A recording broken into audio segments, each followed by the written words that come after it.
Hola, ¿cómo están? Buenas tardes. Una vez más en el programa de Luna Café desde Explora México. Y bueno, hoy nos acompaña un psicólogo que ahorita nos va a decir a qué se dedica y qué hace y qué deshace. Él es Daniel Villagrán, mucho gusto. ¿Cómo estás? Muy bien, ¿tú? Excelente, con mucho calor. Sí. Hoy aportando una voz sexy, ya sabes. Enferma, pero aquí estamos. Y el tema de hoy, del cual vamos a hablar, del cual vamos a compartir con la audiencia, pues es un tema un poquito, pues si no difícil o complicado, creo que tiene que ver mucho con cómo la gente le da propiamente esa interpretación a un sueño. ¿Tú cómo ves? Bueno, primero que nada, muchas gracias por la invitación, gracias por la confianza de suponer que puedo decir algo interesante, ¿no? Algo valioso. Claro, Muchas gracias claro. por ello. Y bueno, en relación a la interpretación de los sueños, hay, digamos, muchas posturas en relación a ello. Y coloquialmente coloquialmente hay dos vertientes importantes, o digamos las más representativas. Cuéntanos. Una es la vertiente coloquial que dice los sueños tienen un significado en sí mismos. Así es. Eso quiere decir, soñaste, el ejemplo típico, que también sirve para burlarse de esa visión, es soñaste con bodas, o sea, con una boda, alguien se va a morir, ¿no? O con un diente. Se te cae el diente, chin, cuidado, sí. ¿no? Esa es como una visión, digamos, popular, muy difundida, pero también ya es una visión popular, me parece, decir que eso es, no más bien, o que eso, digamos, ¿cómo decirlo? Que eso es charlatanería, superchería, superstición, ¿no? Eso también está muy difundido. Yo estuve haciendo algunos talleres en la Biblioteca Vasconcelos sobre interpretación de sueños. En realidad eran círculos de lectura, que algunos terminaron siendo talleres, en donde lo que hacíamos era leer algún texto, revisarlo, comentarlo, hacer un análisis crítico sobre el texto. Entonces revisamos a Freud, revisamos a Jung, estamos revisando a Peirce, había la intención de revisar a Castaneda, ¿no? Que yo lo he revisado por mi cuenta, pero no lo hicimos ya en la Biblioteca Vasconcelos. Y por ejemplo, yo te cuento esta anécdota. Cuando iba a dar el primer taller, un taxista me llevaba un día antes y me dice, ¿qué pasó? ¿Ya descansaste? Le digo, no, pues tengo que preparar una sesión. ¿De qué das el taller? Sobre interpretación de sueños. Y me dice, pero eso no es cierto, ¿no? Eso es pura tontería, ¿no? Ya se sabe que es charlatanería, ¿no? Es decir, me parece que incluso ya también popularmente está difundido que la interpretación de sueños no tiene ningún sentido. ¿Y tú qué opinas? O sea, ¿sí es verdad que no tiene un sentido? ¿Sí le damos un sentido? ¿O lo dejamos meramente a la imaginación o a la fantasía? ¿Qué opinas? A ver. Es una pregunta complicada porque habría que hacer todo un rodeo, que a lo mejor no conviene hacerlo tan ahora, pero me parece que los sueños son sí construcciones de los soñantes, pero que utilizan símbolos frecuentemente que no son individuales. A ver, explícanos eso. Por ejemplo, ¿por qué no individuales? Porque, por ejemplo, alguien puede soñar con un ave. Y un ave, para nuestras culturas, tienen simbolismos específicos. ¿Me explico? No es casual que alguien sueñe con un ave. Por ejemplo, probablemente en el siglo XIX, en el siglo XVIII, la gente soñaba más con caballos. ¿De acuerdo? Pero ese no es un ave. No, de acuerdo, pero soñaba con caballos porque era algo que estaba cercano, porque había un simbolismo en relación a ello. Ahora es más frecuente que alguien sueñe con automóviles. O sea, esto va a depender de mi contexto.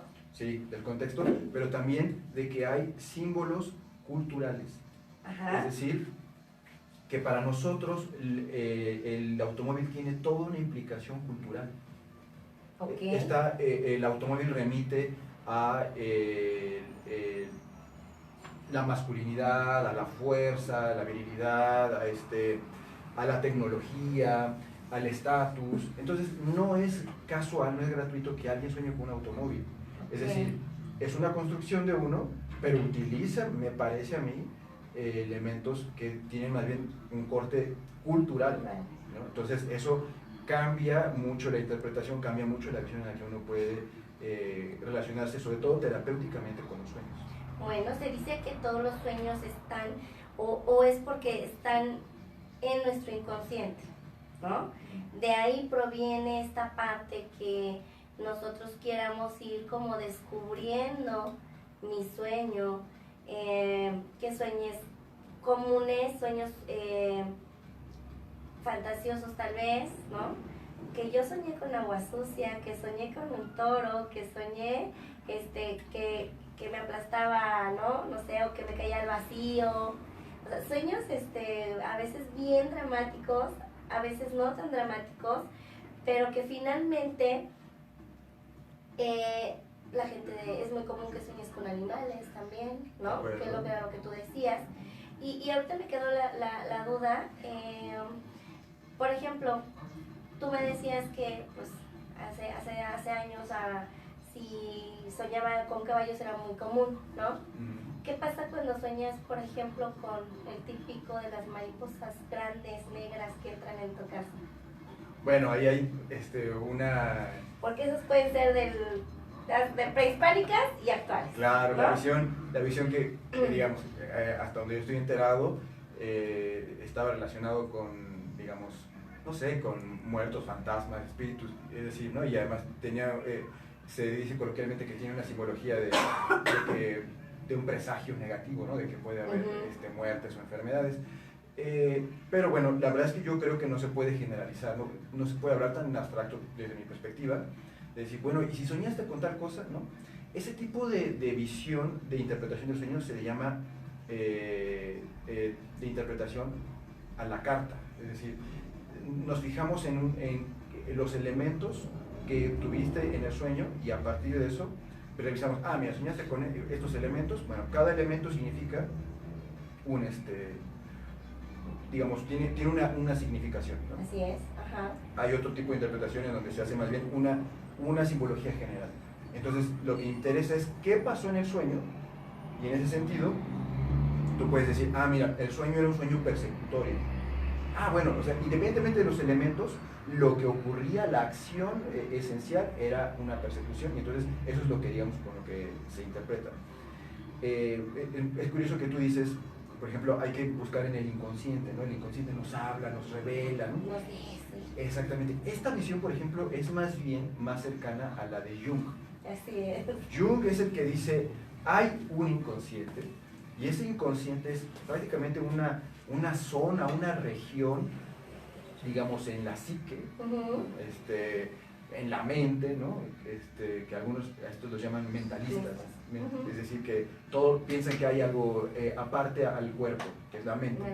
Esto quiere decir que yo pensaba que había una región en donde digamos, justamente ocurrían cosas y que uno podía acceder a ello, o que eso se manifestaba en el sueño, se nos revelaba y nos daba un mensaje.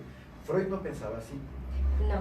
Freud más bien pensaba que, digamos, los sueños son manifestaciones de lo inconsciente, ¿no? Así es. Entonces, digamos, es una visión, me parece, prácticamente opuesta, ¿no? Sí, es contradictoria, bueno, no contradictoria, sí opuesta, como lo acabas de mencionar, porque también él menciona algo sobre la sexualidad. Bueno, sí, a Freud lo han acusado de pansexualista, ¿no? Sí. Que yo creo que es como esto que dicen de que no es cierto, pero sucede, ¿no? Es decir... A ver, explíquenos. No es cierto que Freud sea pansexualista, pero ¿cómo parece, no? Y creo que hay una mala lectura en relación a que Freud todo lo mira desde la sexualidad. Sin embargo, me parece que, sobre todo para el periodo en el que vivió Freud, convenía bastante poner el dedo en la llaga, que era justamente la represión sexual, ¿no? Ajá. Nadie dice que la represión sexual, digamos, ha dejado de ser parte de nuestra vida, La teoría freudiana habla de hecho de una represión fundamental, pero que a mí me parece que no es esencialmente sexual, ¿no? Podría ser más bien, bueno, de límite, de corte familiar, pero bueno, el punto es, se puede hacer una lectura de Freud en donde la cuestión es pansexual, es decir, todo tiene que ver con la sexualidad, y entonces es muy fácil interpretar los sueños porque solamente hay que hacer una correlación con, sí, fálica o con cuestiones, con inquietudes sexuales, ¿no? Eróticas, y listo, ¿no? Pero también se puede hacer una lectura donde Freud más bien está planteando algo mucho más allá de un pansexualismo burdo. Lo cierto es que Freud aceptó que había ciertos contenidos universales. Sí. Es decir, Freud pensaba que, digamos, el método freudiano es, tú te acuestas y, a ver, hable usted libremente. Sí, porque es psicoanalista, ¿no? Claro, claro. Hable usted libremente de sus sueños. No, soñé, de acuerdo. No es cierto. Soñé que iba en la calle caminando y me encontré con fulano de tal. Muy bien. Bueno, ¿y qué le viene a la mente con tal calle, ¿no? La calle se llamaba fulano. ¿Y qué le recuerda tal cosa? Entonces, por asociación libre, uno puede llegar a una elaboración. Exacto. ¿Me explico? A una elaboración de tal cual dicen, hay que formar el inconsciente desde la perspectiva psicoanalítica, porque lo inconsciente es algo indeterminado, que no tiene forma. En el análisis uno puede formarlo. ¿Me explico? Pero justamente Jung, de lo que se da cuenta es que él pone un ejemplo en uno de sus textos. Dice, un amigo viajó a Rusia, y en Rusia, con el alfabeto cirílico que tenían los señalamientos, él empezó a hacer asociaciones libres. ¿Qué podría decir ahí? ¿Qué podría decir acá? Y llegó a conclusiones, y de pronto, llegó a un insight, ¿no? Dijo, recordé algo que me pasó en la infancia. Y dice, era claro que los letreros no tienen nada que ver con su insight, con su revelación, ¿no? Dice, lo mismo pasa con el método freudiano. Los psicoanalistas no necesitan a los sueños para llegar a las conclusiones a las que llegan. ¿Me explico? Es decir, los sueños no son realmente importantes. Lo importante es lo que uno elabora a partir de ellos, como pretexto de ellos. Así es. ¿Me explico? Pero con Jung no. Con Jung lo esencial es el sueño. Sí, porque él va más a profundidad, ¿no? Él como que lo ve más en cuestión de esa parte de investigación, de todo, de cada uno de los pasos a los que él va a llegar a esa conclusión. Sí, porque Jung cree o creyó que los sueños en sí mismos tienen un significado y que el inconsciente es una, digámoslo así, entidad particular, de donde surge la conciencia, pero que es mucho mayor y que se comporta. Él dice, los arquetipos son contenidos de la psique que se comportan como si tuvieran autonomía. ¿Me explico? Es decir, que actúan incluso independientemente de mí, o que así parece. ¿Me explico? Eso para Freud no tiene sentido, ¿no? Para Freud, uno es el que pone los contenidos y uno elabora esos contenidos. Exactamente. Tú lo das. De hecho, ¿lo están escuchando? ¿Ya ven? Habla muy bonito. Entonces, público, háblenos, díganos cuál ha sido su sueño para que aquí el experto vaya dando una interpretación junguiana, freudiana. Vaya usted a saber cómo lo vamos a interpretar, pero vamos a ir dando vivencias también, ¿no? de estos sueños. Y es muy rico, ¿no? Es muy padre hablar de estas situaciones cuando no las conoces. La gente se engancha mucho en cosas que le están pasando y que no saben ni por qué, y entonces ya se empieza a hacer así como y todo es miedo y temor y claro, que me van a saltar, y entonces ya mañana iban a saltar, ¿no? Y entonces yo vi por ahí alguien que dijo, es que yo soñé que estaba casada con mi jefe y no sé qué, y entonces, o sea, no vayas a pensar que el estar casada con tu jefe o porque lo soñaste, ya al día siguiente ya vayas, ¿no? Y ya, ay sí, amor de mi vida, ¿no?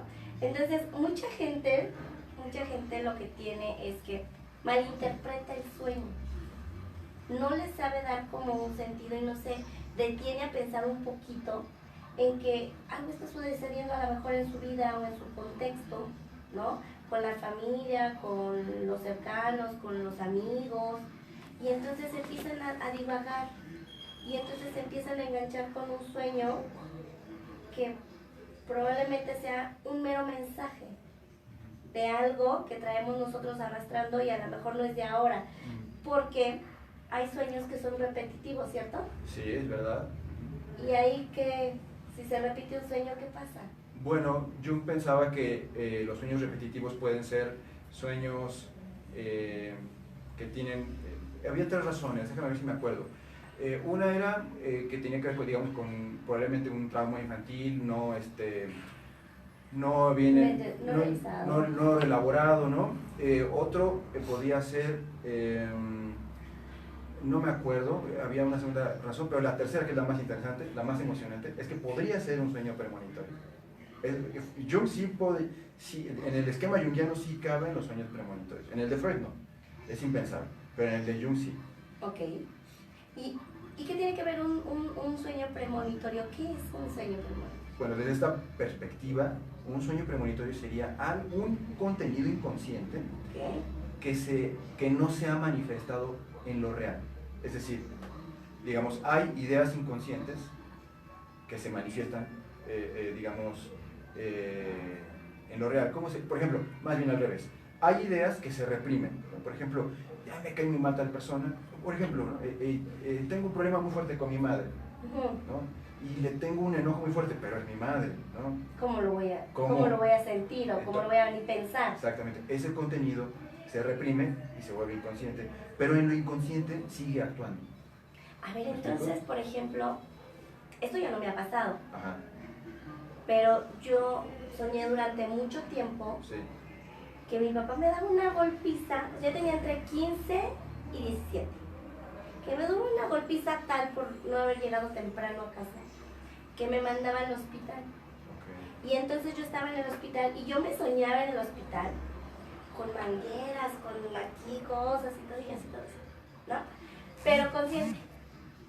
¿Cómo consciente? Ah, ¿en el sueño estabas consciente en el hospital? Ajá, o sea que yo estaba así viendo cómo yo me estaba viendo en el hospital en la cama. ¿Como en tercera persona? Como, digámoslo así.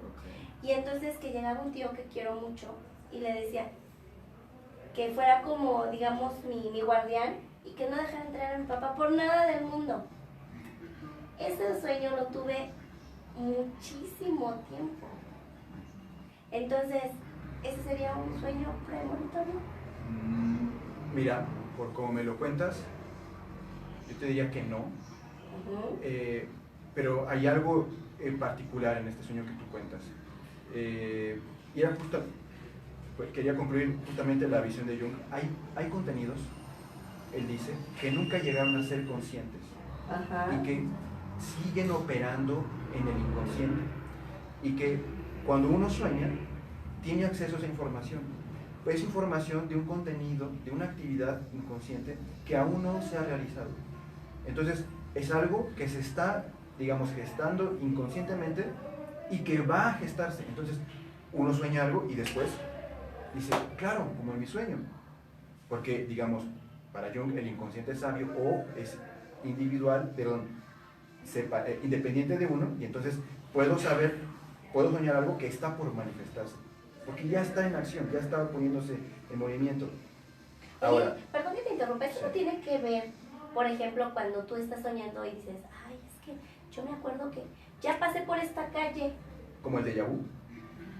¿No? O sea, ¿qué tiene que ver eso? Porque... Sí, puede ser, porque es como, digamos, es una interpretación, ¿no? Dice, ay, yo soñé con unas escaleras y que alguien se caía. Bueno, y si algo pasa, y digamos, la probabilidad de que eso pase no son tan bajas, ¿no? Entonces, que tú digas, con mi sueño, bueno, pues sí, puede ser. Lo curioso es que pase, digamos, en momentos tan cercanos, justo una noche antes. Son las cosas que uno dice, qué curioso, ¿no? Pero volviendo a tu sueño, la interpretación, sobre todo con la que yo trabajo, está basada en un esquema, en un modelo de Hellinger. Hellinger escribió muy poco, o ha escrito muy poco porque sigue vivo, sobre sueños, pero él distingue 5 tipos de sueños. Uno de esos sueños se llaman sistémicos. Y los sueños sistémicos son sueños que uno tiene y que remiten a la historia familiar. Es decir, uno sueña la historia de alguien más. El ejemplo que da Hellinger para hablar de los sueños sistémicos es: un hombre sueña que baja al sótano y encuentra a un hombre desmembrado. Él habla a la policía y en cuanto llega despierta. La pregunta de Hellinger es a este, digamos, consultante: ¿quién murió violentamente en tu familia? Y dice: no lo sé. En ese momento habla por teléfono con su padre y dice: papá, ¿quién murió en la familia de manera violenta o abrupta? Y le dice: sí hubo alguien, pero no te lo puedo decir aquí, por teléfono. Después se entera, cuando ve el papá, que su papá y su mamá habían abortado a una persona, digamos, a un bebé, ¿no? A uno de sus hermanos. Ese hombre desmembrado era el aborto, el símbolo de ese aborto. Entonces, cuando trabajamos con esta visión sistémica, lo primero que hay que hacer es identificar si no hay un sueño sistémico, porque, por ejemplo, en la visión de Hellinger, es grave que la persona que sueña un sueño sistémico se identifique con ese sueño. Porque se está identificando con un destino que no es de él, con una situación que no es de él. Y justo que muchos de los problemas que tenemos son identificaciones, lealtades con gente que le fue muy mal, ¿no? Sí, exactamente. No, es que a mi abuelo sufrió, digamos, no sé, pasó una hambruna, una guerra, y entonces ahora yo tengo que padecer cuando ya no estoy en la situación de mi abuelo. ¿Sí me explico? Sí. Entonces lo que hay que hacer es no identificarse con ese destino, con esa situación. Entonces uno puede tener esos sueños desde esta visión sistémica, ¿no? Insisto, desde Freud eso no es posible, ¿no? Porque ellos son, digamos, atomistas, individualistas, ¿no? Sí, yo lo mío y tú lo tuyo. Y no hay manera de que haya una conexión, ¿no? No hay correlación. Lacan dice: no hay relación sexual, ¿no? Dice, siempre hay 4 en la cama, ¿no? Tú, tu fantasía, tu compañero y su fantasía. Yo no puedo pensar así, ¿no? Porque yo respeto mucho a la gente, entonces... No. Y esa parte de respetar mucho a la gente tiene que ver no con 4. No con 4, sino con saber que, digamos, hay algo diferente, no somos el uno y su universo intocable con el otro. Al menos yo no puedo pensar así, ¿no? Por razones muy, digamos, profundas. O sea, aquí no entra la religión, ¿verdad? No, en realidad no. Ok. Más bien la política. Peor. Sí, ni cómo ayudarte. Yo lo sé, y por desgracia no busco ayuda, acepto mi perdición. Eso es lo bueno, O lo malo. O lo malo dentro de lo que... Sí. Como lo quiera ver. Oye, ¿qué sabes de los pensamientos latentes? Bueno, Freud identificaba un contenido manifiesto y un contenido latente, ¿no? El contenido manifiesto del sueño era tal cual lo que uno sueña. Sueño que voy en la calle y me encuentro con fulanito. Eso es, digamos, lo manifiesto, ¿no? Que se ve. Lo latente es la razón por la cual yo elaboro ese sueño. Entonces, puede ser que tú te encontraste, digamos, hay un sueño famoso que cuenta Freud en su libro La interpretación de los sueños, de una mujer que sueña que un sobrino, me parece, el último sobrino que le quedaba porque había muerto otro, fallece. Y además Freud, han de ustedes saber que él dice que cuando alguien sueña que alguien cercano muere, es que uno tiene deseos de que esa persona muera, ¿no? Dice, pero bajo la condición de que en el sueño uno sienta mucho dolor, culpa, tristeza, arrepentimiento, malestar. ¿Me explico? Si uno, digamos, en el sueño experimenta esta escena como de, bueno, un familiar fallece, pero mis emociones no corresponden a ese, digamos, no son dolorosas, y más bien, digamos, es algo que ocurre y yo sigo con el sueño hacia otro lado, no se puede interpretar así. Y lo pone de ejemplo este sueño de una mujer que soñó que moría su sobrino y dice, pero es que, digamos, bueno, Freud dice, no se le puede achacar a esta mujer que deseaba la muerte de su sobrino. En realidad, ella deseaba ver a un ser, digamos, un familiar lejano del cual estaba enamorada. y que la última vez que lo había visto era en un velorio, ¿no? Entonces, o sea, la correlación entonces. Exactamente, digamos, el contenido latente es la muerte del sobrino, el contenido manifiesto es el deseo de ver a esa persona que ama, ¿no? Yo siempre que cuento esta historia digo, afortunadamente ahora tenemos Facebook, WhatsApp, no necesitamos matar a nadie para vernos, ¿no? En ese tiempo, digamos que no había, que la comunicación era diferente, ¿no? A lo mejor servían este tipo de sueños, ¿no? Y eso, ¿cómo lo podríamos nosotros llevar a esta vida actual? Específicamente... No sé, o sea, se me ocurre ahorita, por ejemplo, que estás contando tu historia y me quedo pensando, ¿no? Si yo sueño en la actualidad con o sea, tengo estos pensamientos latentes, ¿cómo sería más fácil de poderlos interpretar? Porque una cosa fue lo que estábamos viviendo antes, en el pasado, y lo que ahora surge con esta parte de la tecnología, ¿no? Cómo podernos ver más rápidamente. Ya, bueno, en realidad, bueno, es una broma, ¿no? Decir que ahora tenemos la tecnología y que no. Y que es que sí, pero no, ¿eh? Sí, pero no. Porque ya pasa todo en Facebook. Sí, y en WhatsApp. O sea, ya puedes poner, bueno, N cantidad de cosas. Es verdad, es verdad. Pero en relación, por ejemplo, a cómo detectar los contenidos, digamos, latentes de los sueños, ahí correspondería utilizar el método freudiano de la asociación libre. ¿No? Es decir, y a ver, bueno, ¿y digamos, qué te significa a ti, específicamente a ti y a nadie más en el mundo? Soñaste una silla roja, ¿no? Porque lo estoy viendo, ¿no? Cierto. ¿Para ti qué significa? Bueno, el rojo es pasión, es amor, ¿no? Y la silla es un lugar donde descanso, un amor que me haga sentir tranquilo. ¿Sí me explico? Ahora acabo de hacer yo mismo una asociación libre, ¿no? Te debo 500 pesos. Por favor. y Esto los anoto. Y entonces, pero digamos, eso sería, digamos, claro, por eso soñé con eso. Pero en realidad, digamos, la crítica junguiana es, pero cualquier cosa ahí puede significar cualquier cosa, siempre y cuando lo diga, cuál es la interpretación correcta ahí, lo que dice el soñante, ¿no? Lo que dice el soñante. Sus propias elaboraciones, ¿no? Digamos, esa es como la parte que comentaba mi hija. Voy a hablar en el programa de los sueños, de la interpretación de los sueños. ¿Y qué creen?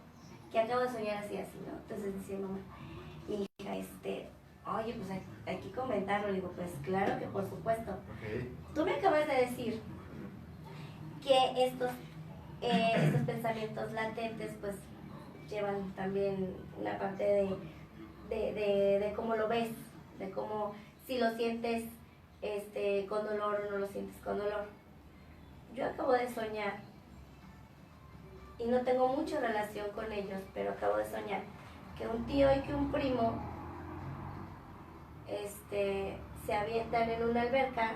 Yo estoy en la alberca de primera instancia. La alberca tiene agua muy sucia, casi no puedes ver, y entonces la esposa de mi tío y de mi primo está fuera de la alberca viendo hacia la nada, ¿no? Entonces, de repente, pues empieza a decir que, le dice, ay, sal, Panchito, sal, Panchito, ¿no? Y entonces Panchito no sale. Se avienta el hijo, ¿no? Pedrito, se avienta, y resulta que tampoco sale. Y entonces yo me asomo al agua para ver qué onda, qué pasa, dónde están, y si ya están abajo o no. Y resulta como que no hay nada, ¿no? Y entonces, de la nada sale mi hija, se avienta a la alberca junto con un amigo que desconozco, como para buscarlos. Entonces yo me salgo de la alberca y me voy hacia otro lado y me asomo porque ya se veía, pero para esto quiero decirte que la alberca de repente tenía una lápida, o sea, estaba como cubierta, ¿no? Ya no era nada más de que tú puedes aventar, ya estaba cubierta. Y entonces me asomo y ya de repente ya el agua ya era muy clara. Y entonces resulta que yo veo que había un desagüe. Dije, probablemente por ahí se salieron y se fueron, ¿no? Porque ya no pudieron salir hacia arriba y nadaron hacia abajo. ¿no? Se fueron. Pero resulta que ya no salió ni el primo, ni el tío, ni la hija, ni el amigo. Entonces yo estaba así como preocupada, ¿no? Entonces,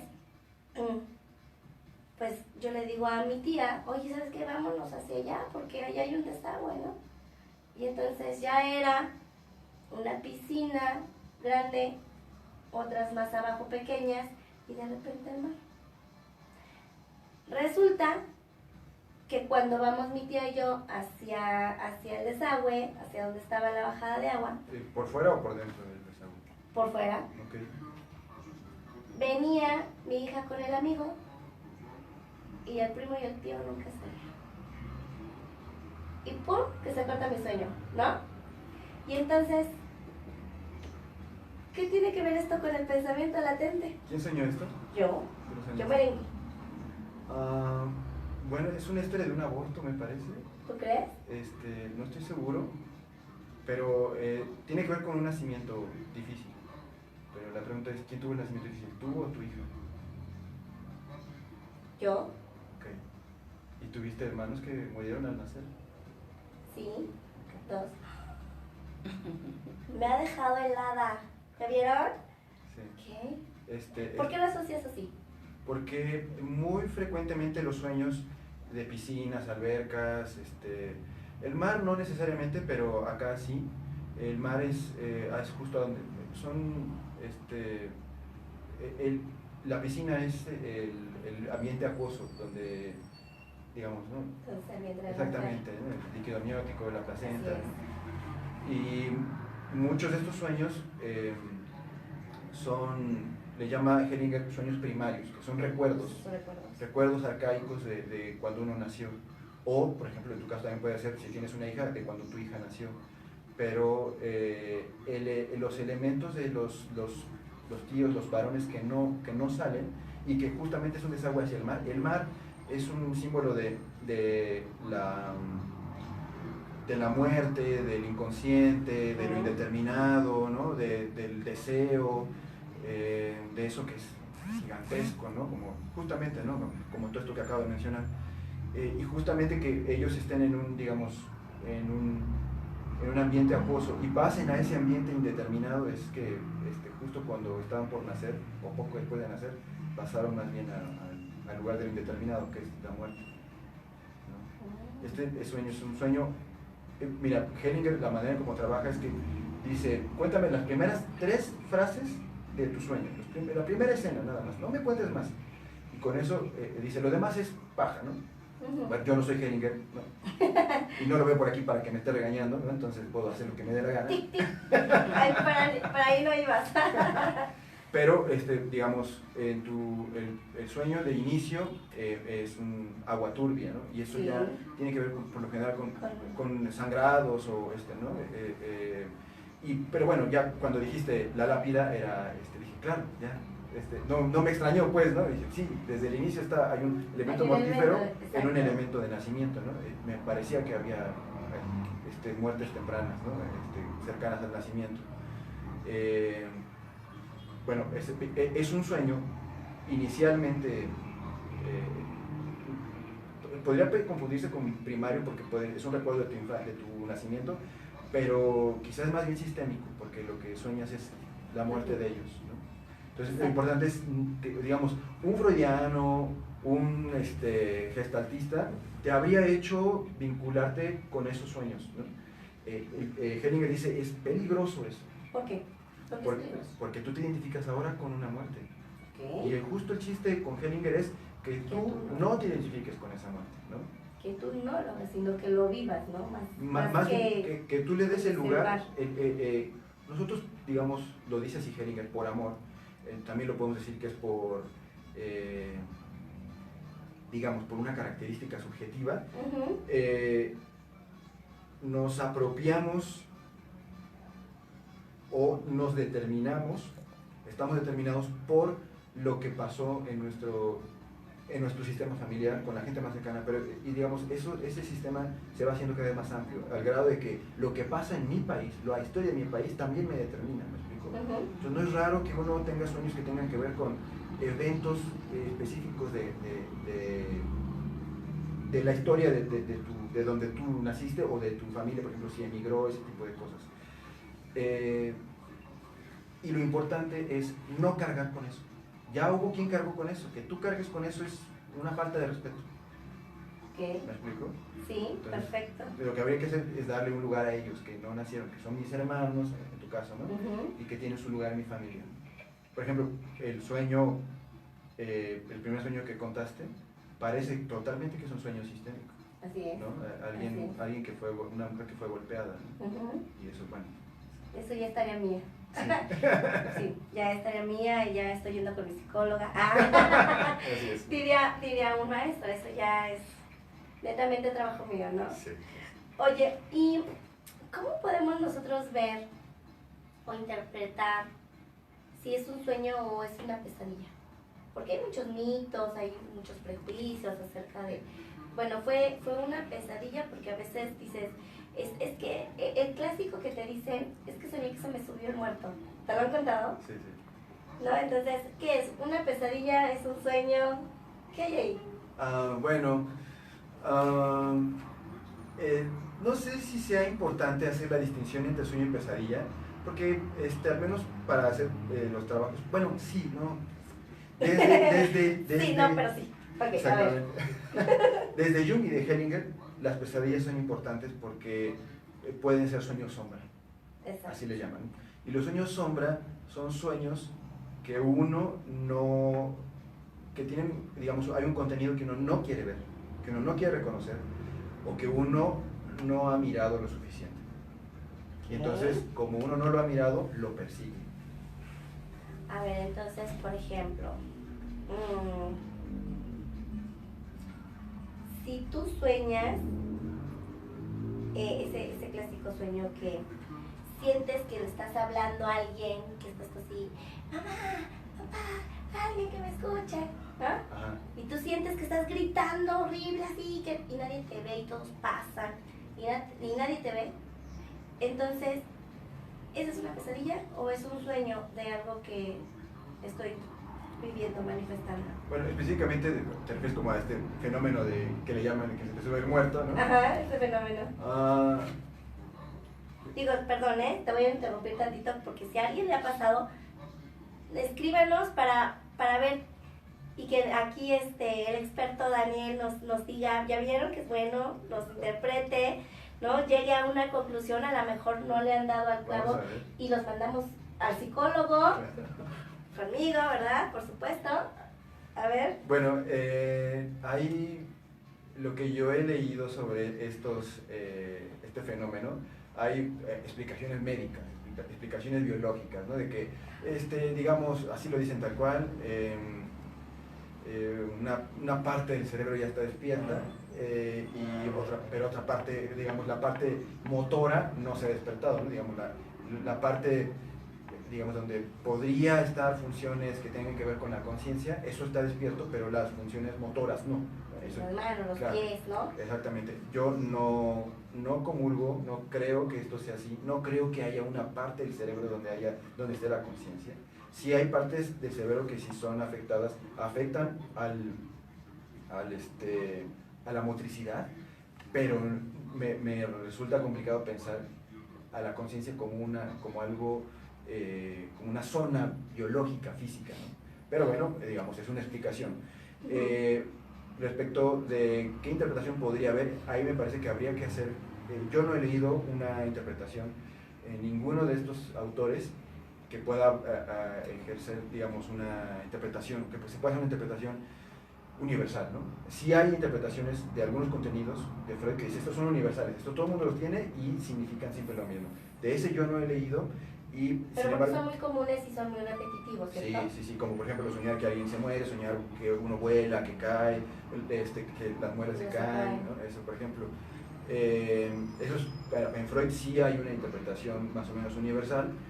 De yo no he leído, pero digamos, si alguien me consultara un sueño así, yo preguntaría sobre si en alguna parte de su vida hay la sensación de impotencia, ¿no?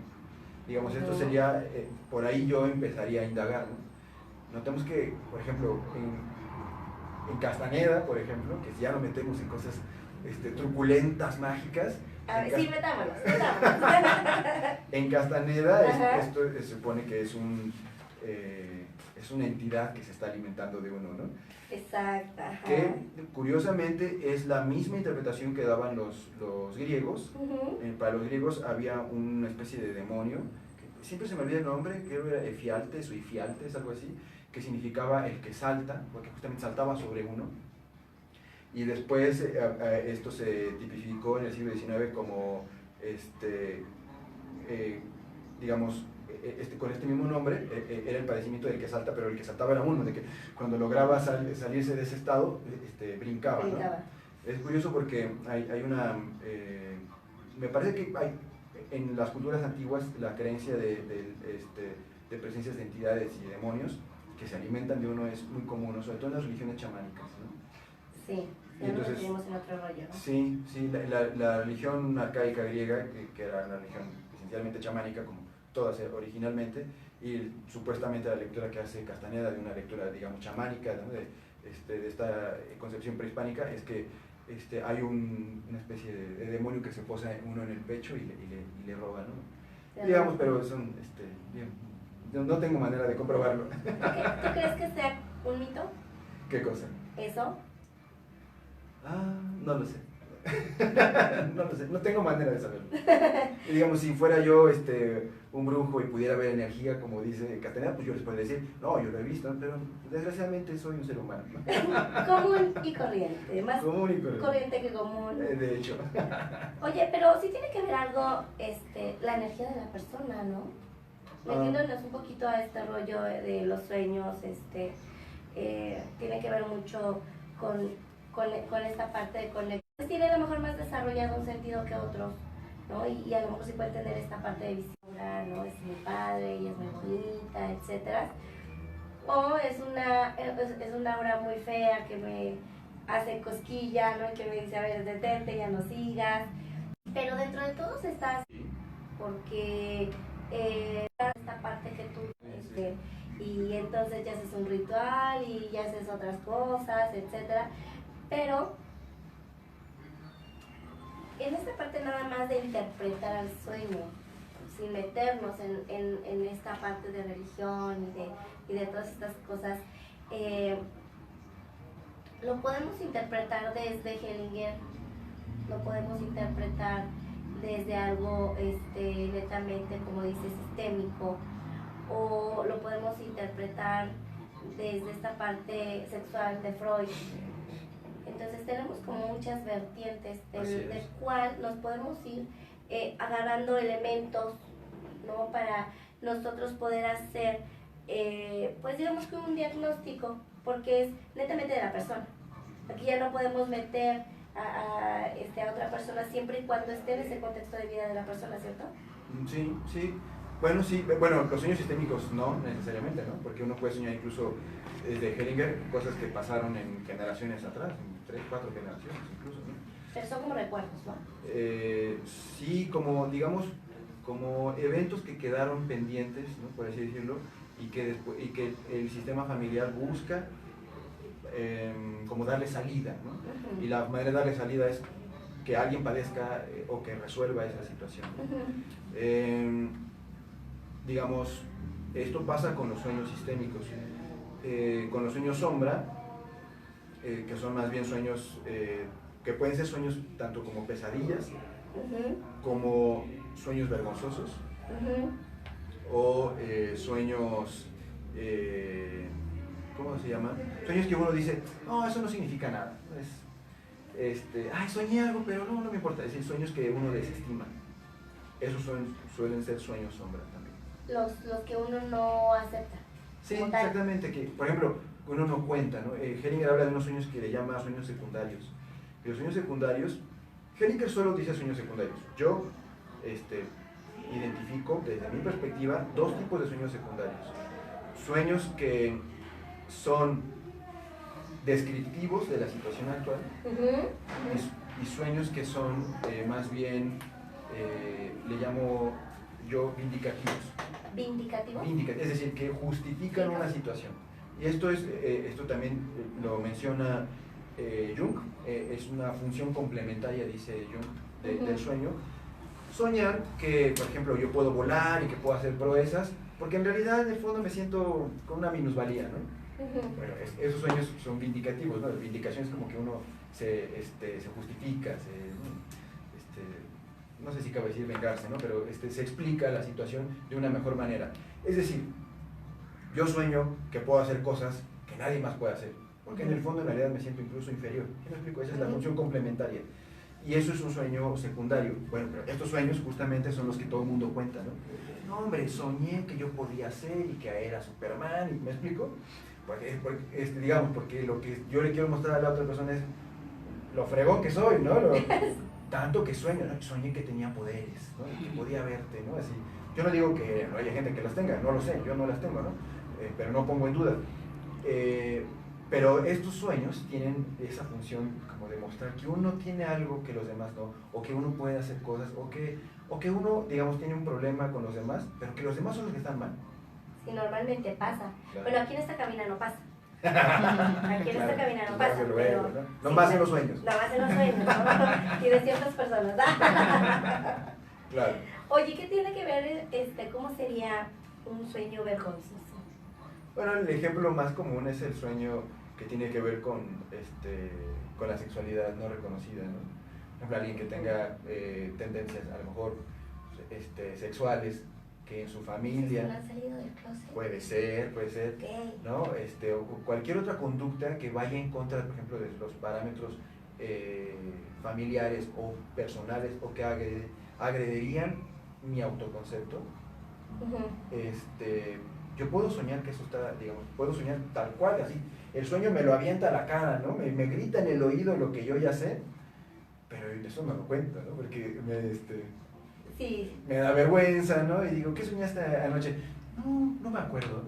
Pero sí me acuerdo, pero... Bueno, si hay sueños en los que yo no me acuerdo que sueño. De acuerdo. Y no es totalmente vergonzoso. Dices, No, esto me va a llevar con mi psicóloga.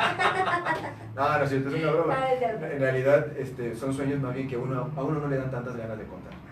Como los sueños secundarios. Oye, pero hablando de eso, tocaste un punto bien importante, o lo tocamos ahorita. ¿Qué pasa cuando tú no recuerdas tu sueño? Porque, pregunto, ¿sí sueñas o realmente ya no sueñas? O sea, lo dejas ahí.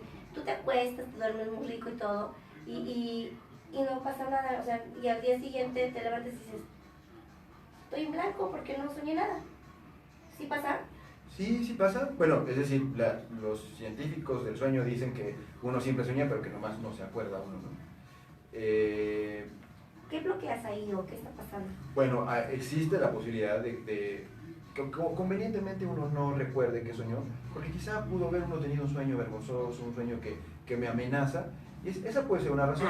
Pero, digamos, el cansancio, el dormir poco, otras cosas más, digamos, más burdas, más humanas, también pueden provocar que uno no se acuerde de su sueño, ¿no? Por ejemplo, curiosamente yo me acuerdo más de mis sueños cuando puedo, digamos, el fin de semana despertar y decir, ¿qué soñé? Y estoy en la cama pensando, que cuando sueña la alarma y me tengo que levantar temprano, ¿no? Para atender un compromiso. Es más complicado, ¿no? Recordar los sueños así. Sin embargo, según, digamos, algunos científicos que asocian el sueño profundo con las imágenes oníricas, uno siempre sueña, ¿no? No sé si eso se puede saber realmente. Para Castaneda, no recordar los sueños tiene que ver con una falta de energía. Uno no tiene suficiente energía para recordarlo, y entonces el siguiente paso es tener suficiente energía para manipularlos, para controlarlos, y eso ya se vuelven ensoñaciones, ¿no? Es decir, como tipo sueños lúcidos, que uno puede estar consciente de que está soñando y además que puede controlarlos, ¿no? Digamos, es ya la versión chamánica, ¿no? La versión chamánica tolteca. Tolteca, ¿no? Más bien. Oye, pero no tiene como menor importancia si no sueñas como mucho. Si es seguido es porque tienes de alguna forma un cansancio de días, o porque tienes muchas cosas y luego piensas en todo y no piensas en nada. Yo creo que no es, digamos, uno puede prestar atención a los sueños y puede encontrar cosas que le ayudan a la propia vida. Pero también creo que no pasa nada si uno no presta atención y más bien está atento a la vida, ¿no? Es decir, no es requisito, no es obligación estar atento a los sueños. Si uno, digamos, vive en la Ciudad de México, en el siglo XXI, si uno, digamos, quiere volverse brujo, chamán, probablemente sí necesita estar atento a sus sueños, ¿no? Porque han de saber que muchas culturas de los pueblos originarios curaban supuestamente, o curan incluso supuestamente en sueños, ¿no? Y entonces ellos necesitan estar, digamos, atentos a eso, ¿no? No puede ser como que no te acuerdas, ¿no? Oye, pero es que aquí en esta parte es porque estás consciente e inconsciente. Los chamanes de entrada tienen que tener una meditación previa para poder llegar a este sueño profundo y de ahí darle esa interpretación al sueño o a lo que ellos están elaborando o a los mensajes que les están llegando, ¿cierto? Sí, hacen toda una especie, ¿no?, de preparativos. Como un rito ahí muy... Sí.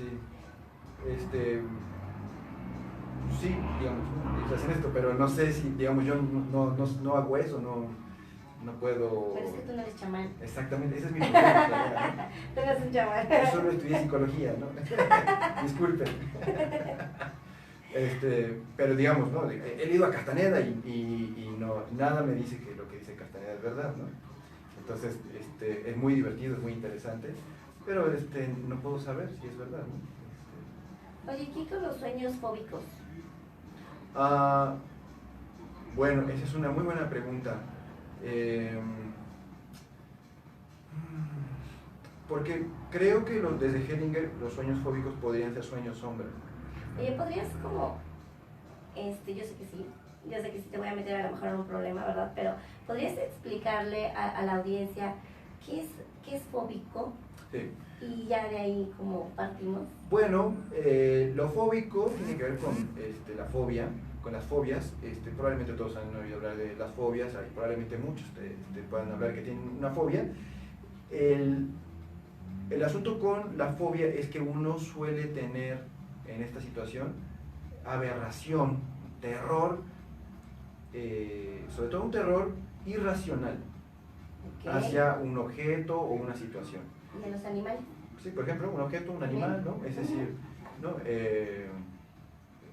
Supe de alguien que tenía fobia a las ballenas, pero vivía en la Ciudad de México, lo cual me parece muy extraño, porque uno suele tener fobia a elementos que uno puede encontrarse, ¿no? En la Ciudad de Ratas, México. arañas. Exactamente, ¿no?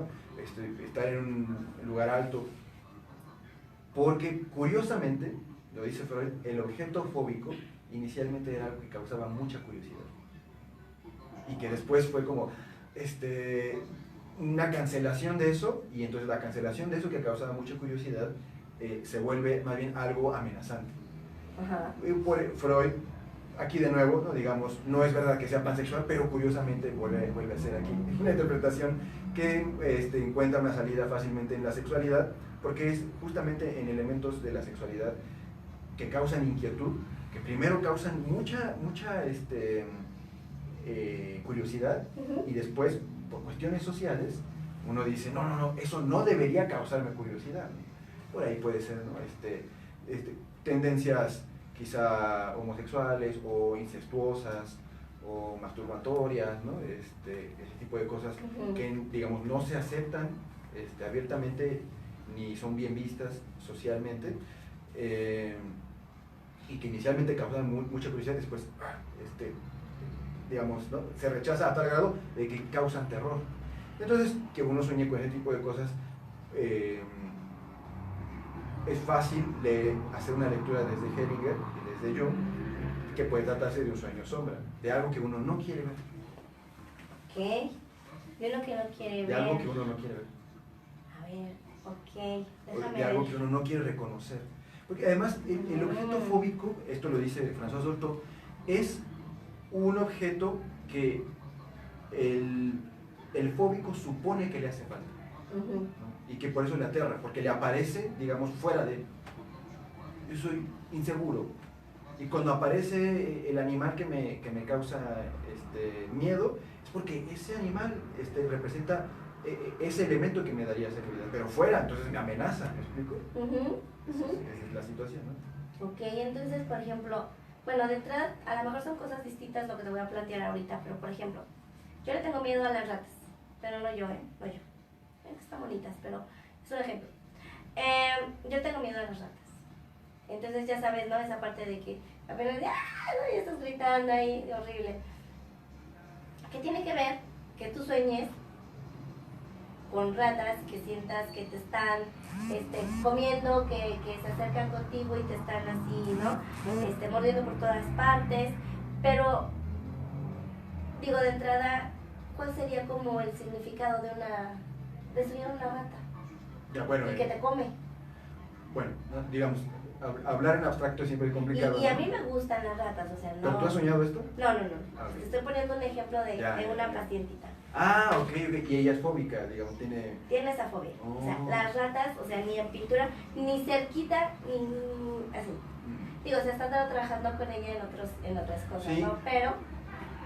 Por ejemplo, yo ahí en ese caso recomendaría, sugeriría hacer más bien un ejercicio más bien de tipo gestáltico. Así es. Porque el asunto ahí, si el asunto es más bien que la fobia es algo que yo no reconozco de mí, ¿sí me explico? O de una situación que tiene que ver directamente conmigo, puedo hacer un ejercicio, este ejercicio de la silla vacía, en donde hago hablar a la fobia o hago hablar al elemento fóbico, y después genero un guión, dice Peirce, porque ahí algo que sería valioso es lograr una integración entre eso que aparece desprendido de mí, pero que tiene que ver conmigo y que es un elemento que me haría, digamos, sentirme, ¿cómo decirlo? No sé si sería estructurado, autónomo, con mayor valía, no lo sé, ¿no? Pero que es un elemento que, digamos, que yo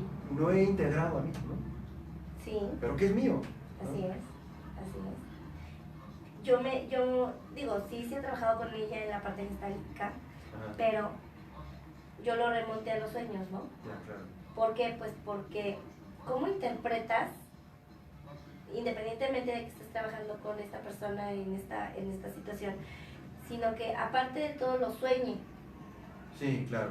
Sí, pero no es raro, los fóbicos sueñan sus fobias, muy frecuentemente. Muy frecuentemente. Sí, es porque el asunto con las fobias es que es una cuestión persecutoria. Entonces, a ver, el que tiene miedo a los temblores, siempre está viendo los edificios curiosamente siempre está en los edificios de mayor riesgo. Curioso. ¿No? Curiosamente, ¿no? Porque está pendiente de eso, ¿no? El que tiene miedo, hay un... Sí, tienes razón. Claro, porque el fóbico está buscando eso todo el tiempo. Le llama. Sí, ¿no? Es como cuando, por ejemplo, cuando uno, por ejemplo, ahora, recientemente, yo me estoy cambiando de casa, ¿no? Ajá. Bueno, nunca me había dado cuenta la cantidad de letreros de se renta, se vende, ¿no? Porque en ese momento yo estaba pendiente de eso. Hace 4 meses no vi uno solo, ¿no? Siempre estuvieron ahí. Pero ahora que me interesaba eso, que estaba atento a eso, me aparecía por todos lados. Ese es el asunto con las fobias, son persecutorias. Entonces, persiguen en la vida real, persiguen en los sueños, ¿no? Ok. Sí. Esa persecución de que nunca vamos a terminar si no se trabaja con él. Sí, eso es. ¿No? Oye, vamos a hacer un pequeño paréntesis, pero en este paréntesis me gustaría que te presentaras con el público, sí, que les dijeras otra vez quién eres, a qué te dedicas, qué haces y qué deshaces. Cuéntanos. Muy bien. Bueno, pues querido público, gracias por dedicarnos un poquito de su tiempo. Y yo soy Daniel Villagrán Salazar, yo estudié psicología, sobre todo me he especializado en cuestiones de psicopedagogía, atendiendo a familias, trabajando con docentes, con padres de familia, pero hace un par de años que esta curiosidad por hacer, digamos, estudio, digamos, teórico sobre los sueños, que me surgió, y desde entonces he estado leyendo y trabajando, dando algunos talleres. Sin embargo, bueno, yo desde 2006 empecé a escribir mis sueños porque he tenido sueños muy grandilocuentes y desde entonces he trabajado mis propios sueños. Entonces, digamos, en consulta ahora también he tenido la oportunidad de trabajar tanto lo que venía haciendo de psicopedagogía como el trabajo terapéutico con sueños desde diferentes, digamos, perspectivas, con una visión muy particular que no podría ahora mismo detallarla porque sería, digamos, hacer, ¿no?, robar demasiado el micrófono para algo quizá un poco más aburrido. Ay, no, tú cuéntanos. Pero digamos, en los talleres que he hecho en la Vasconcelos y que pienso seguir en otros foros, podremos trabajar estas posturas teóricas. Hago también talleres en relación a la visión sistémica de Hellinger, ¿no?, utilizando sus herramientas, y atención en consultorio. Esencialmente es a lo que me dedico, ¿no? Ok, ¿en dónde te podrían encontrar, localizar? Bueno, primero tengo un sitio web que es danielvillagránsalazar.wordpress.com, ¿no? Si conocen WordPress, ¿no? WordPress es con W y doble S. ¿Tú lo conoces, Pati? WordPress.com es un sistema de blog, ¿no? Ahí está danielvillagránsalazar.wordpress.com. Ahí van a encontrar artículos que yo he escrito, que he subido. Ahí vienen también mi teléfono y mi correo electrónico, que de todos modos se los doy. Mi teléfono, si me quieren llamar, estoy para que me agreguen a, digamos, a sus chats, ¿no?, familiares y me manden sus memes favoritos. Mi teléfono es 55 35 07 8763. Y mi correo electrónico es danielvillagrán@institutoarbos.com. El Instituto Arbos es una empresa que puse con mi querido amigo Octavio Alonso, con quien hemos trabajado sobre todo esta parte de psicopedagógica, ¿no?, y haciendo talleres con docentes, ¿no? Por mi cuenta me dedico más sobre todo a esta cuestión de los sueños y la consulta particular. Entonces, bueno, pueden encontrarme en mi correo, que ya les di, en mi teléfono y en mi sitio web, ¿no? En mi sitio web van a encontrar información y además pueden comentar en las páginas, en mi página de Facebook, que también es Daniel Villagrán Salazar, o en mi Twitter, que es Daniel Villasal, ¿no? Excelente, o sea, ya ven, hay mucha información. Información, no hay... más pidan. Pídanme, se dice. Pídanme. Información, ¿no?, para todos, yo invito. Hay mucha tela de dónde cortar contigo, ¿eh? Muchas gracias. Oye, que trabajas con un compañero, lo estabas mencionando. Sí, últimamente él está muy enfocado en el estudio lingüística. Entonces él está en la ENA y en la UNAM, da clases, está mucho más enfocado a eso ahora. Y entonces no hemos trabajado últimamente mucho juntos, pero bueno, somos socios, ¿no? Entonces seguimos de alguna manera en el mismo barco, ¿no? Excelente. Oye, algún día vamos a invitarlos a los dos. Claro que sí, con mucho gusto. ¿No? Para que nos venga a aportar más de este conocimiento y con otro tema así muy locochón. Taquillero. Sí, muy locochón. Claro que sí. Bueno, como se pueden dar cuenta, pues los sueños o la interpretación de los sueños tiene que ver mucho con nosotros mismos, ¿no? Con todo lo que nosotros estamos viviendo y me recuerdo que Freud decía que también todo esto viene de la infancia. Sí, claro. ¿No? Todo, y lo hemos tocado en muchos temas aquí, que desafortunada o afortunadamente siempre tiene que ver tu infancia. Tiene mucho de dónde ver lo que tú vas viviendo, cómo lo vas viviendo, para que entonces, pues cuando eres adulto o adolescente, adulto, bla, bla, bla, entonces tú ya vas perdiendo como esa parte y lo vas dejando ahí como en el recuerdo, ¿no? Precisamente en esa infancia que uno guarda, atesora, ¿no? Y que cuando lo quieres hablar, lo quieres decir, no me acuerdo, no lo sé. A lo mejor alguna vez, probablemente lo soñé, fue un sueño, ¿no? Entonces, todo va desde que te dicen, oye, ¿qué me puedes contar de tu infancia? Y tú dices, ¿no? Tu padre, muy bien, ¿no? ¿Y te acuerdas cuando eras chiquito? A ver, yo creo que sí, probable, no, ¿no? Entonces te empiezan a decir una serie de situaciones que no es porque no estés en terapia, ¿no? Simplemente como amigos, como amistades, etc. Pero él decía que en la infancia obtienes muchos elementos para interpretar los sueños, ¿cierto? Sí, sí. ¿Qué nos puedes contar sobre eso? Bueno, sí, sobre todo, por ejemplo, en los sueños primarios, que son esencialmente recuerdos. De hecho, esa sería la definición de los sueños primarios, que son recuerdos. Este sueño, por ejemplo, en el que tenías, que veías nacimientos y todo esto, decía al inicio, puede ser se puede interpretar como un sueño primario porque es un sueño probablemente arcaico de tu nacimiento, ¿no? Después dijimos, no, es más bien un sueño sistémico, pero muchas cosas justamente del contenido latente desde la visión de Freud tienen que ver con contenidos infantiles que uno reprimió o que uno ya no reconoce, ¿no? Que uno ya no recuerda. Por ejemplo, este sueño típico, así se llaman estos sueños, digamos, de corte, de carácter universal, este sueño típico de soñar que que un familiar muere, y que Freud dice, la interpretación que se puede hacer bajo ciertas circunstancias es que uno desea la muerte de esa persona. Dice, bueno, es cierto, a lo mejor alguien sueña que, no, digamos, yo sueño que mi hermano mayor muere, ¿no? Y uno despierta y dice, es que en el sueño yo sufría por su muerte, ¿no? No, y eso, ¿no? Te levantas así, ¿no? De repente, sí, toda angustiada, ¿no? Claro, y entonces uno va con el psicoanalista que, digamos, ustedes saben, los psicoanalistas tienen un alma malévola, ¿no? Frívola, sombría. Entonces, sí, por eso me caí gordo un compañero. Ay, no es cierto, no es cierto. Tiene esta alma, ¿no? Digamos, sombría, entonces le dice uno, es que tú deseas la muerte de tu hermano mayor, ¿no? Sí.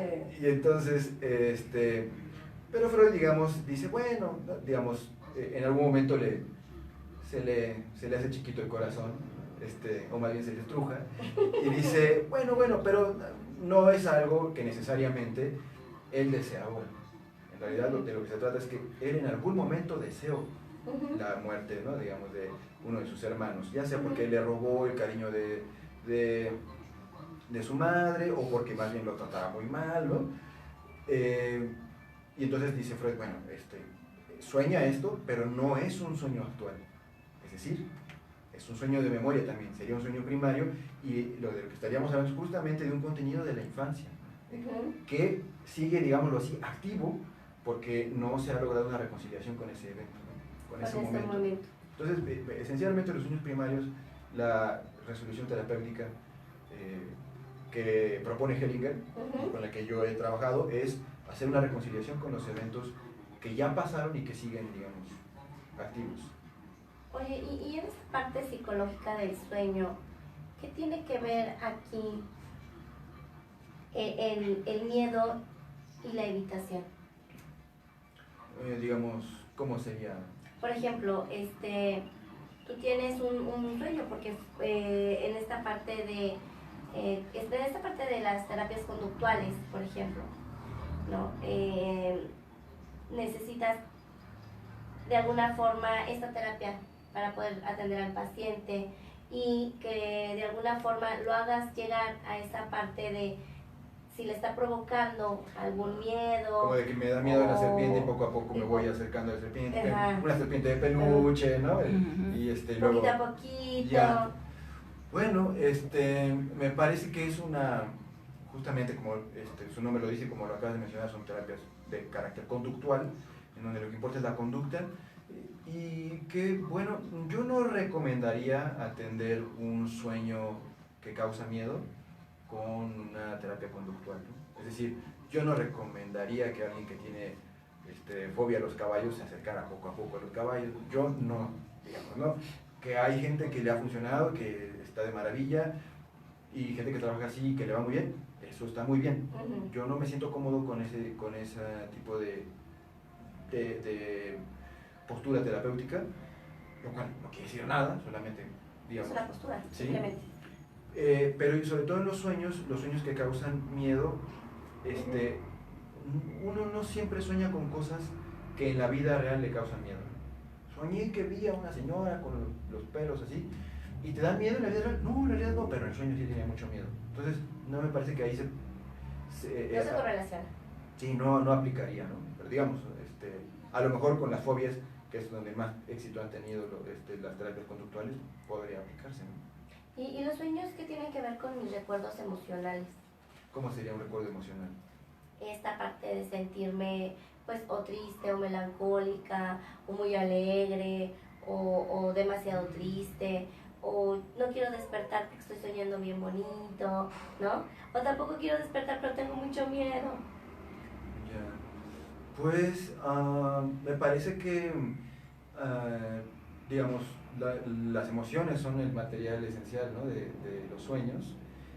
Pero es cierto que hay algunas emociones que corresponden a eventos pasados, ¿no? Como lo mencionábamos, ¿no? Bueno, esta persona desearía quizá, o deseó en algún momento que un familiar falleciera, pero en la actualidad no es.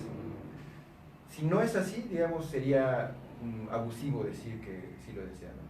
Digamos, quizá sigue despierto el recuerdo y eso le despiertan estas emociones, pero sería un abuso decir que esa persona actualmente aún desea que su hermano fallezca, ¿no? O uno de sus padres, ¿no? Oye, si yo soñé que me traicionan y me quedo con ese enojo y esa, ay, te quiero matar. Bueno, yo sospecharía que más bien uno, Porque sí suele pasar, ¿cierto? Sí, pero... Yo sueño algo así y yo digo, uy, me estabas traicionando y te vi con fulana de tal. Yo sospecharía más bien de enojos que salen con este pretexto, ¿no? Digamos, yo tengo algo pendiente con esa persona. Y mejor arreglo mis pendientes. Sí, exactamente. Sueño, digamos, y tengo el pretexto para enojarme, o a lo mejor en algún momento sí sospeché, ¿no? De que me estaba traicionando, ¿no? Y a lo mejor eso pasó hace 2 años, ¿no? Ahora no hay ninguna sospecha, pero se reactiva ese recuerdo porque, no sé, un día anterior volvieron a hablar de la persona con la que sospechaba que la traicionó, o vieron una película, ¿me explico? Ese tipo de cosas se pueden reactivar, sobre todo cuando esa memoria no está reconciliada. Cuando tienes algo pendiente. Por así decirlo, sí. Pero sí tiene mucho que ver el que te quedes con esa sensación, con esa emoción del sueño. Sí, pero es que cuando uno se queda con una sensación del sueño, más digamos de lo... Sí, es que no es el sueño, ¿no? Es más bien una situación de algo que sí pasó, ¿no? O sea, no es un sueño. Para ti no sería un sueño. Digamos, el sueño ocurre. La emoción que trasciende al sueño está más allá del sueño. Es decir, ya no. Exactamente, ¿no? Ok. Bueno, te meto en problemas, ¿verdad? Más o menos. Te meto en problemas. Ok. Oye, Freud hablaba tú recordarás de 3 sueños importantes para él. A ver, ¿cuáles serían? Uno es el sueño que representa las inhibiciones, ¿no? Otro es el que tiene una forma simbólica o que está cubierta sobre un deseo reprimido. Y el otro es ese deseo reprimido, pero que se muestra muy poco y que no tiene nada encubierto. Volvemos con el Tata Freud. Pero yo pensaría que esto tiene que ver justamente con el contenido manifiesto y con el contenido latente, ¿no? Creo, no estoy seguro, sí. A lo mejor... Vas bien. Sí. Vas bien. ¿No? Es decir, hay contenidos, digamos, que, digamos, en general, para Freud, ¿cómo decirlo? El contenido latente es un contenido reprimido, por así, ¿sí me explico? Sí. Entonces uno sueña lo que tú quieras, ¿no? Que iba en las escaleras y me caí, pero sueño eso porque no, digamos, no puedo soñar, no puedo ver lo que realmente quería ver, ¿no? Que a lo mejor, no sé, que cuando yo era muy pequeño, el terremoto del 85, ¿no? Digamos, ocurrió y yo lo borré porque, digamos, me causó tal espanto que prefiero no recordarlo, pero en sueños sí lo tengo. Entonces, digamos, lo que está reprimido es el evento, ¿sí me explico? La memoria. Yo ahora sueño esto mismo y lo que sueño es precisamente algo, digamos, que me remite a este evento, ¿no? ¿Sí me explico? A este sueño latente. Esto es, digamos, lo que no está, lo que está reprimido, y bueno, y la imagen me sirve para remitirme a ello, ¿no? Ok, muy bien. Fíjate que en esta parte de los sueños, de los objetos, de que si sueñas animales, de que si no sueñas animales, de que si lo reprimes o no, es un tema muy escabroso en algunas situaciones, porque todo viene desde que tenemos ese sueño y lo vamos haciendo, a lo mejor ese sueño que me quiso dar algún mensaje, yo no lo interpreto como un mensaje, sino que lo malinterpreto. En lugar de que yo piense, ay, es que estoy soñando con aves y que vuelan alrededor de mí, ¿qué estará pasando en mi vida? ¿O por qué lo estoy relacionando con aves o con pájaros? Digo, se me está ocurriendo, no es que lo haya soñado. Entonces, ¿cómo le ayudaríamos a las personas a que se hagan conscientes de que los sueños pueden ser mensajes y que hay que estar atentos a esos mensajes? ¿Cómo le podríamos ayudar a las personas, al auditorio? Bueno, esta pregunta me hace pensar en dos cosas. Ajá. En primer lugar, para Jung y para Peirce, los sueños sí son mensajes. Para Freud y para Hellinger no son mensajes. Son contenidos que uno pone y que uno puede, digámoslo, elaborar, formar y trabajar con ellos. ¿Me explico? Okay. Entonces, uno puede, digamos, ¿cuál es la interpretación correcta para Freud de un sueño? La que el soñante dice. ¿Me explico? Sí, entonces, su verdad. Entonces, si él, no puede haber una mala interpretación ahí. Así la mala interpretación la haría un tercero. Así es. ¿No? Digamos, o el psicoanalista que le dice, ¿no será que usted soñó esto por, digamos, ¿no? Y el psicoanalista mete ahí, ¿no? Entonces sería, digamos, de su propia cosecha. Exactamente. Pero para Jung y para Peirce, sí, los sueños son mensajes. Para Peirce, de nuevo, sí es un mensaje, pero es un mensaje de uno mismo. Entonces ahí un poco vuelve a ser como Freud. Entonces, digamos, además, Peirce dice, nosotros desde esta visión es un error interpretar. Lo que hacemos es integrar los elementos, pero no interpretamos. Eso lo vemos como un error, ¿no? Entonces, digamos, ahí el mensaje no sería,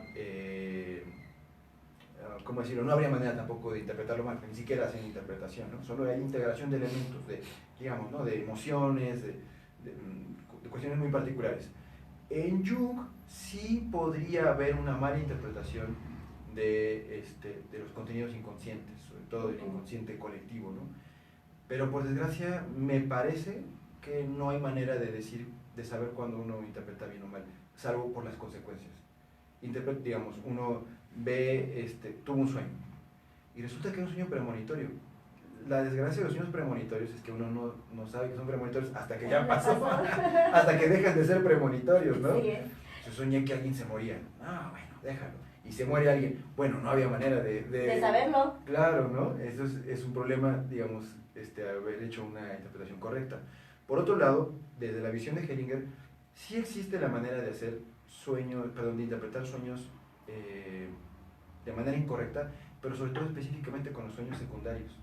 Porque los sueños secundarios son los que me dicen a mí, tú eres bien fregón, ¿no? Por ejemplo, el ejemplo que da Hellinger, que es un sueño que me parece súper crudo, ¿no? Ajá.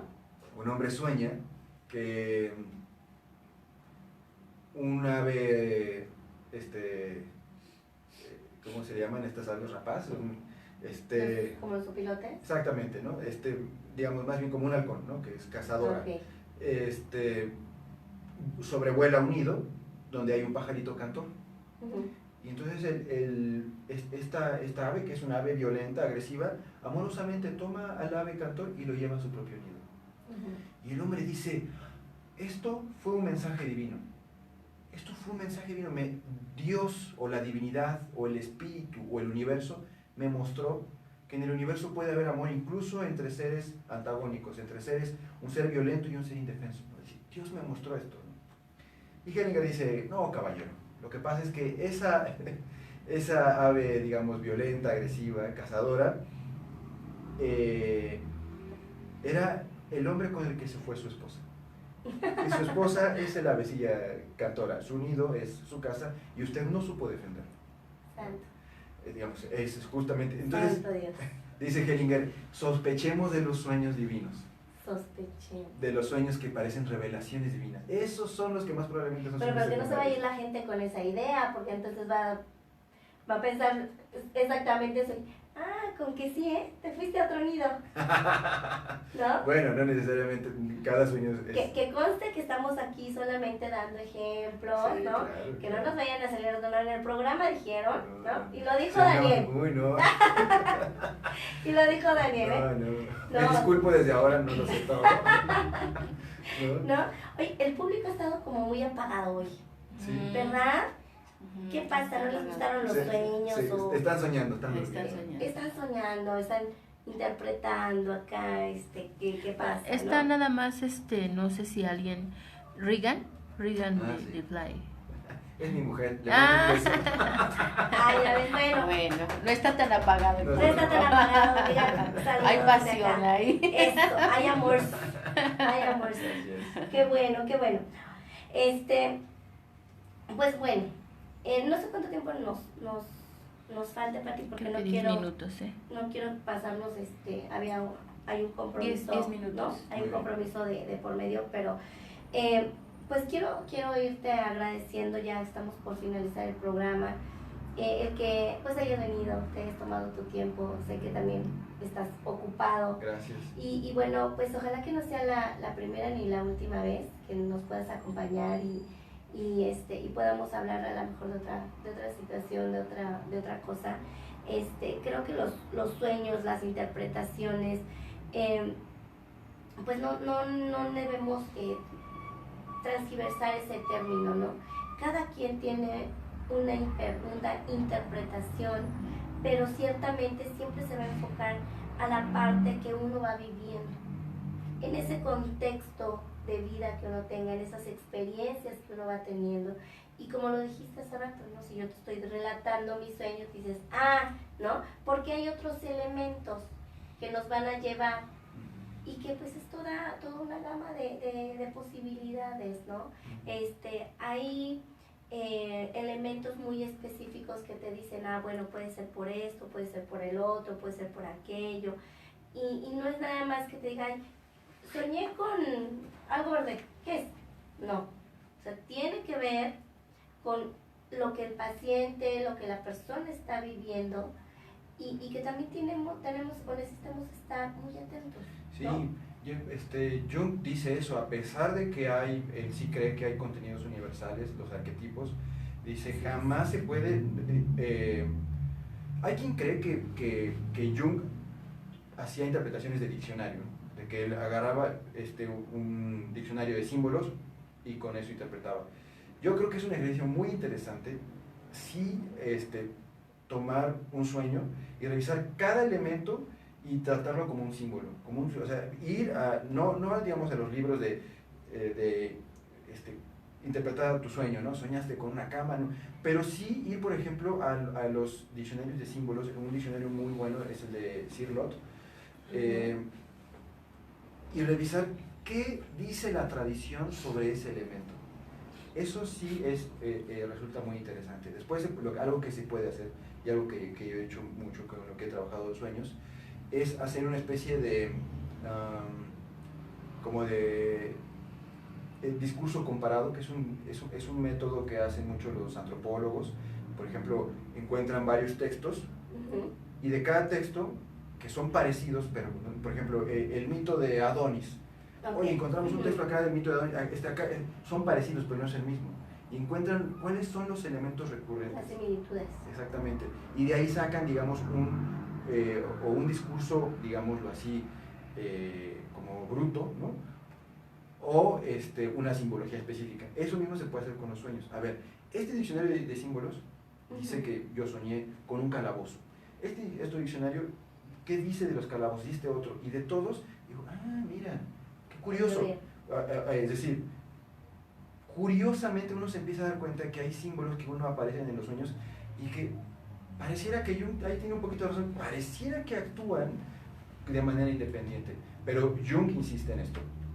No se puede hacer interpretaciones generales, no se pueden hacer interpretaciones abstractas, es decir, ¿y qué pasa si alguien sueña, ¿no?, con tal cosa? Eso no se puede hacer en realidad, se revisa la situación particular, ¿no? Porque es cierto, yo creo que sí hay símbolos, digamos, que parecen universales, pero que cobran una particularidad dependiendo de cada situación, ¿no? En eso insiste mucho Jung, ¿no? Hay un autor que dice, no, Freud no hacía interpretación de digamos, como de diccionario, y Jung sí. Jung, él dice que no. Sobre todo porque Jung dice que los arquetipos son... mucha gente cree que los arquetipos de los que habla Jung son, digamos, elementos mitológicos. Entonces el arquetipo de, qué sé yo, ¿no?, el arquetipo de Jesús, ¿no?, el arquetipo del Mesías, o el arquetipo de Zeus, el padre, ¿no? Y entonces, dice Jung, es fácil confundir historias de la mitología con los arquetipos. Dice, los arquetipos, en tanto que son elementos del inconsciente, no son determinados, es decir, son energía, por así decirlo, o motivos, ¿no? Son cuestiones que están en movimiento y que cobran figura cuando ocurren en lo real. Tienen una simbolización cuando ya están ahí. Exactamente, digamos, eventos, incluso eventos históricos, pueden estar motivados por un arquetipo, desde la visión de Jung. Pero ese evento no es el arquetipo, ese evento es la realización del arquetipo, ¿me explico? Y el arquetipo entonces no tiene una forma definida, pero va motivando eventos. Fíjate que yo recordaba que las abuelitas, ¿no?, sin tener esta parte mitológica ni esta experiencia que pues nos da el ser psicólogos, te decían, ¿no?, es que seguramente, ¿no?, lo que tocamos al principio, porque esto es, o sea, tiene mucho tiempo, es mitológico. Las abuelitas te decían, es que si se te va a caer el diente es porque seguramente alguien que está a tu alrededor va a morir. Sí, bueno, y fíjate cómo, ¿no?, se va todo esto desencadenando, ¿no? ¿Qué decías de Freud? No, para Freud, la extracción de muelas o que se cae un diente tiene que ver con la eyaculación, o el orgasmo, o la masturbación. Sí, porque él lo interpretó desde la parte sexual, ¿no? Sí, y de hecho es como algo, digamos, de una mucosa sale algo blanco, eso tiene que ver con la eyaculación, ¿no? Y además tiene varios, lo documenta con consultantes, digamos, bueno, con ¿cómo le llaman? Analizantes, que van y que dicen, y curiosamente un caballero sueña que un amigo le extrae una muela. Y dice, curiosamente, no sé por qué, dice él, cuando en algún momento de la noche tuve una eyaculación, pero no me di cuenta en qué momento. Creo que coincidió cuando me quitaba la muela. Y dice Freud, qué raro, ¿no? No, porque digamos, Freud tenía esa visión, no sé si siempre sea así, pero valdría la pena seguir estudiando, ¿no? Seguir viendo eso. Sí, pero por ejemplo, lo que dice también es cierto, mi abuela materna tenía sueños muy curiosos, ¿no?, que parecían premonitorios, o que sabía cosas de la familia que uno no le había contado, y uno decía, ¿cómo es que soñó eso, no? Sí. Y hacía cosas así, ¿no? Digamos, ¿no?, que parecía que tenía ciertos poderes, ¿no? No creo que no tuviera. Es magia. Pero parecía, ¿no? Pareciera. Sí, yo recuerdo, por ejemplo, las abuelas, las tías, ¿no?, que también te dicen, porque son cosas que vivieron y que probablemente tuvieron esa relación en ese momento, en ese entonces, sí. y que se va pasando de voz en voz, y dices, no, bueno, es que si te cae la muela es porque ya, ¿no? Sí, ¿qué pasa cuando dicen, es que soñé con una boda? No, seguro alguien muere, ¿no? Entonces son cosas, mitos, podríamos decirlo, leyendas, que van relacionadas a los sueños, ¿no? Claro. Y bueno, Se nos está terminando el tiempo, ¿verdad? Ay, qué triste, pero bueno. Lástima. Esto será para otra ocasión, que claro te que volvamos sí. a invitar. Muchas gracias. Te voy a comprometer aquí con el público. Claro que sí, Aquí con mi mujer en realidad. Ah, bueno, también. No, hay otras personas conectadas, pero ¿qué crees que no se alcanzan a ver? Pero hay gente conectada. Muy bien. Bueno, nos están siguiendo, que eso es lo importante. Y bueno, a tu esposa, pues un saludo. En Mira, realidad es mi novia, pero lo vimos bueno, juntos. Novia, esposa, querida, lo que tú quieras ser de este hombre. Pues es un agasajo estar con él a hablar sobre este tema que en realidad cuando yo lo escuché me quedé así como que, órale, y entonces me hizo así, ¿no? Como que, que Jung, que Freud, que no sé quién, y dije, bueno, está bien, lo invitaré al programa. Hay un todo, podemos seguirnos hablando sobre esto, sobre los sueños, sobre no los sueños, que si mitos, que si realidades, que si pesadillas, que si no, pero ojalá hayamos tocado una parte del público que le haya llegado algún mensaje o que pues le haya quedado como un poquito más claro acerca de esto de los sueños y de la interpretación, que no es solamente interpretar por interpretar, ¿no?